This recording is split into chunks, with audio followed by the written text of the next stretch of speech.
नमस्कार, मैं निधि और आप देख रहे हैं बातें यूपी की। आइए शुरुआत करते हैं अपने खास कार्यक्रम यूपी दिस वीक का, पर उससे पहले नजरें हेडलाइंस पर। 50 लाख मीट्रिक टन उत्पादन के साथ उत्तर प्रदेश बाजरा उत्पादन में रहा दूसरे स्थान पर। गोरखपुर में कमाई का जरिया बनेगा कचरा, इंदौर की तर्ज पर लगेगा बायो सीएनजी प्लांट। बरेली के खंडहरों में छुपा था 1500 साल पुराना रहस्य, खुदाई के दौरान मिले ऐतिहासिक राज। IIT BHU की खास रिसर्च पानी का प्रदूषण दूर करेगी सस्ती गोली बेंटोनाइट। प्रदेश में फसलों की सिंचाई के लिए नाली के पानी का उपयोग करने की योजना तैयार, जाने क्या कुछ है तैयारियां। 9.12 मिलियन मामलों के साथ ई अभियोजन पोर्टल के उपयोग में उत्तर प्रदेश ने किया टॉप। लंपी से निपटने के लिए प्रदेश में बनाई जाएगी इम्यून बेल्ट, जाने किन 5 जिलों में किया जाएगा लागू। और अब खबरें विस्तार से। बाजरा उत्पादन के मामले में अब यूपी तेजी से आगे बढ़ रहा है। हाल ही में प्रदेश के एक सरकारी प्रवक्ता ने बताया कि उत्तर प्रदेश बाजरा के उत्पादन में देश में दूसरे स्थान पर है। राज्य में लगभग 50 लाख मीट्रिक टन बाजरा का उत्पादन हो रहा है, जो देश के कुल बाजरा उत्पादन का 19.69% है।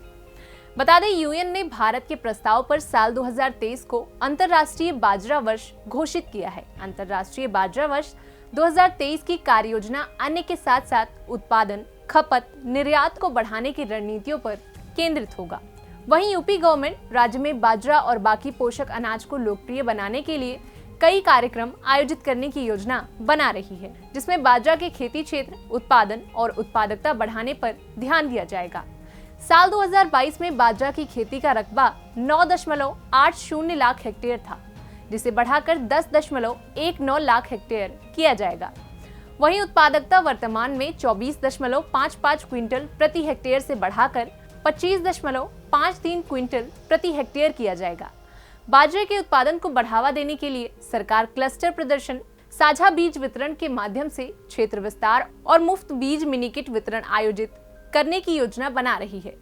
उत्तर प्रदेश सरकार राष्ट्रीय और वैश्विक बाजार के लिए न केवल बाजरा बल्कि संसाधित बाजरा उत्पादों के उत्पादन को प्रोत्साहित और बढ़ावा देगी। बिस्किट फैक्ट्री, ब्रेड फैक्ट्री सहित अन्य खाद्य प्रसंस्करण इकाइयां स्थापित की जाएंगी। बता दें, बाजरा पानी की कमी और सूखे की स्थिति के लिए सबसे उपयुक्त है। ये अन्य फसलों की तुलना में कम से कम 70% कम पानी की खपत करता है और इसे कम से कम इनपुट और लगभग किसी कीटनाशक की जरूरत नहीं होती है। किसानों के लिए बाजरा जलवायु परिवर्तन के लिए कम जोखिम वाली फसल है, इसलिए सरकार की योजना वर्ष सिंचित क्षेत्रों में पौष्टिक अनाज की खेती को बढ़ावा देने की है। और अब बढ़ते हैं अपनी दूसरी खबर की ओर। उत्तर प्रदेश में कचरा अब सिरदर्द नहीं बल्कि कमाई का जरिया बनने जा रहा है। इंदौर की तर्ज पर कचरे से बायो कंपोस्ट नेचुरल गैस यानी कि सीएनजी बनाने की तैयारी चल रही है। इसके अलावा इससे लिक्विड खाद का भी निर्माण किया जाएगा। बायो सीएनजी प्लांट लगने पर 100 करोड़ रुपए से ज्यादा का निवेश आएगा। इससे सैकड़ों युवाओं को रोजगार भी मिलेगा। इंदौर की company Indo enviro integrated solution limited के अफसरों ने सीएनजी प्लांट बनाने के लिए गोरखपुर नगर आयुक्त से मुलाकात की है। इस दौरान सीएनजी और खाद्य बनाने की विधि समझाने और चिन्हित जमीन को देखने का काम किया गया। जानकारी के मुताबिक ये प्लांट 15 एकड़ जमीन में बनाया जाएगा। बाकी बची जमीन पर वेस्ट मैनेजमेंट प्लांट लगाए जाने की योजना बनाई गई है। फिलहाल ये टीम अगर संतुष्ट होती है तो फिर इंदौर से दूसरी टीम प्लांट स्थापित करने का काम जल्द ही शुरू करेगी। और अब बढ़ते हैं अपनी तीसरी खबर की ओर। यूपी के बरेली जिले में खुदाई के दौरान जो मिला उसने एएसआई ही नहीं बल्कि आसपास के लोगों को भी चौंका दिया है। दरअसल महाभारत कालीन ऐतिहासिक धरोहर को समेटे रामनगर के आसपास अहिछत्र के खंडहरों की खुदाई में 1500 साल पुरानी मूर्तियां मिली हैं। इन मूर्तियों के गुप्त काल के होने की संभावना जताई जा रही है। इन पर शोध के बाद अहिछत्र के विकास की नई जानकारियां सामने आएंगी। सहायक पुरातत्वविद ने बताया कि इन मूर्तियों को पटचित्र यानी कि पेलेनक्यू भी कहा जा सकता है। इस काल में मिट्टी के फ्रेम पर मूर्तियां बनाकर उसे आग में पकाकर मंदिर अथवा भवनों की बाहरी दीवार पर लगा दिया जाता था। चित्र को देखने से भगवान शिव और विष्णु का अंदाजा लगाया जा रहा है, लेकिन अभी उच्च अधिकारियों से चर्चा चल रही है। गुप्तकाल से जुड़ी अन्य साइटों पर भी इस तरह की मूर्तियां मिली हैं। इन मूर्तियों से इतिहास के नए तथ्य उजागर हो सकते हैं। आपकी जानकारी के लिए बता दें कि मेरठ मंडल एएसआई कार्यालय के तहत 82 से ज्यादा पुरातत्व साइट्स आते हैं, जिसमें से अहिछत्र सबसे खास है। और अब इसके विकास के लिए प्रक्रिया भी तेज कर दी गई है, जिसके चलते अगले 10 साल में इसे वर्ल्ड हेरिटेज स्मारक साइट की सूची में शामिल कराया जाएगा। और अब बढ़ते हैं अपनी चौथी खबर की ओर। IIT BHU के स्कूल ऑफ बायोकेमिकल इंजीनियरिंग की टीम ने जल प्रदूषण दूर करने की बेहद सस्ती गोली सोख्ता तैयार की है। शोध टीम का दावा है कि जलाशयों की तलहटों से निकली मिट्टी, खनिज, चट्टान एवं अन्य तत्वों के मिश्रण से तैयार ये गोली जल शोधन में बेहद कारगर है। इसे बेंटोनाइट नाम दिया गया है। ये शोध टेलर एंड फ्रांसिस की ओर से ऑनलाइन प्रकाशित journal of environmental chemical engineering में प्रकाशित हो चुका है। बेंटोनाइट की कम लागत और उपलब्धता से इसका व्यापक उपयोग किया जाता है। कॉपर, निकेल और जिंक आयनों के लिए तापीय रूप से संशोधित गोलियों की क्षमता 0.82, 5.26, 0.35 मिली पर ग्राम पाई गई। वहीं धूप में सुखाई गई गोलियों की क्षमता उसकी तुलना में कहीं ज्यादा और 16.94, 41.66, 7.40 मिली पर ग्राम पाई गई। बता दें, अंतर्राष्ट्रीय मानकों द्वारा आमतौर पर 1.3 मिलीग्राम पर लीटर कॉपर, 0.1 मिलीग्राम पर लीटर निकेल और 5 मिलीग्राम पर लीटर जिंक युक्त पानी पीने के लिए उपयुक्त होता है। पर नदियों और जलाशयों में ये तत्व कल कारखानों से भारी मात्रा में पहुंचते हैं। जिंक आमतौर पर खनन, उर्वरक, फाइबर संयंत्रों और पेपर मिल से पानी में जाता है। कॉपर पानी में प्राकृतिक रूप से पाया जाता है। Forging, enamelling, mineral processing, steam power plant और पेंट फॉर्मुलेशन सभी में निकेल का यूज किया जाता है, जो कि फेफड़ों, गुर्दों को काफी नुकसान पहुंचाता है। साथ ही ये सूजन और गैस्ट्रोइंटेस्टाइनल प्रॉब्लम्स का भी कारण बन सकता है। ऐसे में ये सोख्ता पानी का प्रदूषण दूर करने के लिए एक प्रभावी और पर्यावरण के अनुकूल तरीका साबित हो सकता है।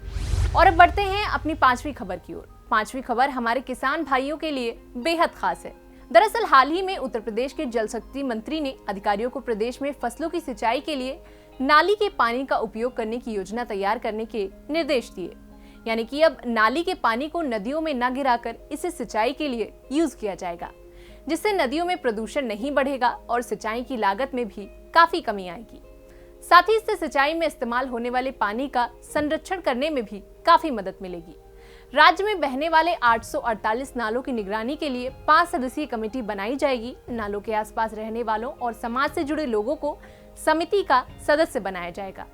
साथ ही बता दें कि नमामि गंगे विभाग राज्य भर में चल रहे सीवेज ट्रीटमेंट प्लांट के कार्यों को भी देखेगा।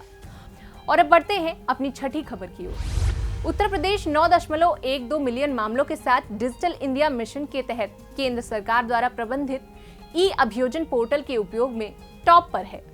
अगस्त के अंत तक के आंकड़ों के मुताबिक मध्य प्रदेश 2.31 मिलियन मामलों के साथ दूसरे स्थान पर रहा। लगभग 4,70,000 प्रविष्टियों के साथ इस पोर्टल पर ऑनलाइन मामलों को निपटाने में यूपी टॉप पर है। इसके बाद मध्य प्रदेश ने 1,70,000 मामले और गुजरात ने 1,25,000 मामलों का निपटारा किया है। बता दें, 2 साल पहले राज्यों द्वारा शुरू किया गया पोर्टल जघन्य अपराधों में आपराधिक मुकदमे में तेजी लाने में अदालतों और अभियोजन प्रणाली की मदद करने के लिए गृह, IT और कानून मंत्रालय की एक बड़ी पहल है। प्रणाली के तहत अधिकारी ये सुनिश्चित करते हैं कि गवाहों को अदालत में उनकी उपस्थिति के दिन के बारे में SMS के माध्यम से सूचित किया जाए। साथ ही संबंधित सरकारी अधिवक्ताओं तक पहुंचे और मामलों के जल्द से जल्द निपटाने में उनकी मदद की जाए। और अब बढ़ते हैं अपनी 7वीं और आखिरी खबर की ओर। पशुओं में तेजी से फैल रहे लंपी वायरस को पश्चिमी यूपी में ही नियंत्रित करने के लिए मास्टर प्लान तैयार कर लिया गया है। इसके लिए पीलीभीत से इटावा तक करीब 300 किलोमीटर लंबी इम्यून बेल्ट बनाई जाएगी। मलेशिया की तर्ज पर बनने वाली ये बेल्ट 5 जिलों के 23 ब्लॉकों से होकर गुजरेगी। पशुपालन विभाग ने इसकी तैयारियां पूरी कर ली हैं। पशुपालन विभाग की ओर से 100% वैक्सीनेशन के जरिए इम्यून बेल्ट बनाने की तैयारियां पूरी कर ली गई हैं। पशुओं की ट्रैकिंग और ट्रीटमेंट के लिए विशेष टास्क फोर्स का गठन किया जा रहा है। दरअसल पशुओं के संक्रमण को रोकने के लिए ऐसा प्रयास साल 2020 में मलेशिया में किया जा चुका है, जिसके परिणाम काफी सकारात्मक आए थे। ये इम्यून बेल्ट पीलीभीत जिले से बीसलपुर, बरखेड़ा, ललोरी खेड़ा, ममोरी और अमरिया विकास खंड से होते हुए शाहजहांपुर जिले के खुदागंज, निगोही, सिधौली, भावलखेड़ा, कांट, जलालाबाद और मिर्जापुर विकास खंड के रास्ते फर्रुखाबाद जिले के कायमगंज, शमशाबाद और राजेपुर विकास खंड होते हुए मैनपुरी जिले के कुरावली, सुल्तानगंज और घिरौरा विकास खंड तथा इटावा के बड़पुरा, जसवंत नगर, सैफई, बसरेहर और ताखा विकास खंड तक जाएगा। फिलहाल आज की हमारी इस वीडियो में बस इतना ही। इस वीडियो में दी गई जानकारी आपको कैसी लगी कमेंट सेक्शन में लिखकर जरूर बताएं और यूपी से जुड़ी ऐसी तमाम जानकारियों के लिए देखते रहें बातें यूपी की।